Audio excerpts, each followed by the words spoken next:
오늘은 2025년 3월 22일 사순 제2주간 토요일입니다.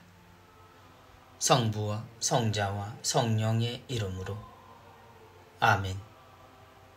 루카가 전한 거룩한 복음입니다. 그때 세리들과 죄인들이 모두 예수님의 말씀을 들으려고 가까이 모여들고 있었다. 그러자 바리사이들과 율법학자들이 저 사람은 죄인들을 받아들이고 또 그들과 함께 음식을 먹는군 하고 투덜거렸다. 예수님께서 그들에게 이 비유를 말씀하셨다. 어떤 사람에게 아들이 둘 있었다. 그런데 작은 아들이 아버지 재산 가운데에서 저에게 돌아올 몫을 주십시오 하고 아버지에게 말하였다.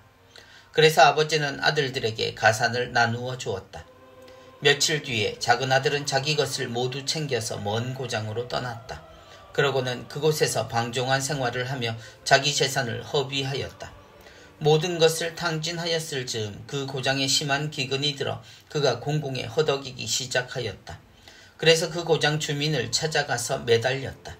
그 주민은 그를 자기 소유의 들로 보내어 돼지를 치게 하였다. 그는 돼지들이 먹는 열매 꼬투리로라도 배를 채우기를 간절히 바랐지만 아무도 주지 않았다. 그제야 제정신이 든 그는 이렇게 말하였다. 내 아버지의 그 많은 품팔이꾼들은 먹을 것이 남아도는데 나는 여기에서 굶어 죽는구나. 일어나 아버지께 가서 이렇게 말씀드려야지. 아버지, 제가 하늘과 아버지께 죄를 지었습니다. 저는 아버지의 아들이라고 불릴 자격이 없습니다. 저를 아버지 품팔이꾼 가운데 하나로 삼아 주십시오. 그리하여 그는 일어나 아버지에게로 갔다. 그가 아직도 멀리 떨어져 있을 때 아버지가 그를 보고 가엾은 마음이 들었다. 그리고 달려가 아들의 목을 껴안고 입을 맞추었다. 아들이 아버지에게 말하였다. 아버지, 제가 하늘과 아버지께 죄를 지었습니다. 저는 아버지의 아들이라고 불릴 자격이 없습니다. 그러나 아버지는 종들에게 일렀다. 어서 가장 좋은 옷을 가져다 입히고 손에 반지를 끼우고 발에 신발을 신겨 주어라. 그리고 살찐 송아지를 끌어다가 잡아라. 먹고 즐기자. 나의 이 아들은 죽었다가 다시 살아났고 내가 잃었다가 도로 찾았다. 그리하여 그들은 즐거운 잔치를 벌이기 시작하였다. 그때 큰아들은 들에 나가 있었다. 그가 집에 가까이 이르러 노래하며 춤추는 소리를 들었다. 그래서 하인 하나를 불러 무슨 일이냐고 묻자 하인이 그에게 말하였다. 아우님이 오셨습니다. 아우님이 몸성이 돌아오셨다고 하여 아버님이 살찐 송아지를 잡으셨습니다. 큰아들은 화가 나서 들어가려고도 하지 않았다. 그래서 아버지가 나와 그를 타이르자 그가 아버지에게 대답하였다. 보십시오. 저는 여러 해 동안 종처럼 아버지를 섬기며 아버지의 명을 한 번도 어기지 않았습니다. 이런 저에게 아버지는 친구들과 즐기라고 염소 한 마리 주신 적이 없습니다. 그런데 창녀들과 어울려 아버지의 가산을 들어먹은 저 아들이 오니까 살찐 송아지를 잡아주시는군요. 그러자 아버지가 그에게 일렀다. 얘야, 너는 늘 나와 함께 있고 내 것이 다 너희 것이다. 너희 저 아우는 죽었다가 다시 살아났고 내가 잃었다가 되찾았다. 그러니 즐기고 기뻐해야 한다. 주님의 말씀입니다. 그리스도님 찬미합니다. 나의 이 아들은 죽었다가 다시 살아났고 내가 잃었다가 도로 찾았다.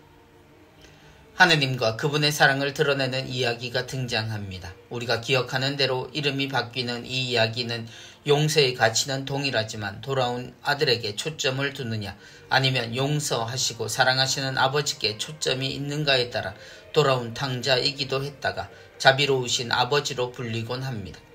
사순절에 읽는 이 이야기는 아무래도 하느님께 초점을 두는 것이 좋겠습니다. 그리고 이 탕자에 관해서도 고민을 해야 합니다. 아버지, 제가 하늘과 아버지께 죄를 지었습니다. 긴 이야기를 건너뛰어 그가 돌아올 결심을 할 때를 살펴봅니다. 그는 아버지의 집에서 일하는 품팔이꾼들을 부러워하며 결심을 합니다. 살기 위해서 그는 아버지께 돌아가기를 결심하지만 그 집에 자신의 몫이 없다는 것을 압니다. 나이가 들어 못난 생각을 더 많이 하게 되어 실망스럽지만 그런 눈으로 보는 이 탕자는 그 회개의 본심을 믿기 어렵습니다. 그래서 그를 진심으로 대하는 아버지를 만나 건네는 그의 이야기가 준비한 이야기에 다름이 없다는 점에서 더욱 그러합니다. 나의 이 아들은 죽었다가 다시 살아났고 내가 잃었다가 도로 찾았다. 하지만 아버지에게 그 아들의 속마음이나 태도는 별로 중요하지 않습니다.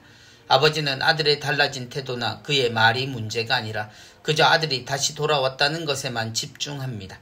그리고 다 써버린 재산과 아랑곳 없이 마음껏 모두가 즐거워하기를 명령하고 살찐 송아지를 잡습니다.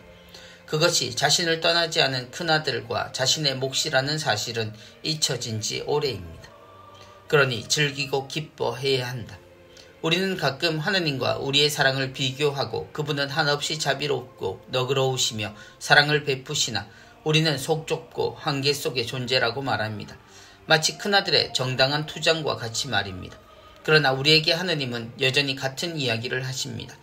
나쁜 예상이지만 결국 이 작은 아들의 끝은 다시 집을 떠날 확률이 높습니다. 다시 아들로 돌아왔지만 언젠가 방탕했던 시간은 그리움이 될 확률이 높고 실수한 바로 그 실수를 되풀이할 확률이 높은 사람의 실망스러운 약함은 변하기 쉽지 않기 때문입니다. 그러나 지금 우리가 생각해야 할 것은 작은 아들에 대한 의심이나 짐작이 아니라 아버지의 마음입니다. 그러니 이 시기만은 즐기고 기뻐합시다. 성부와 성자와 성령의 이름으로 아멘.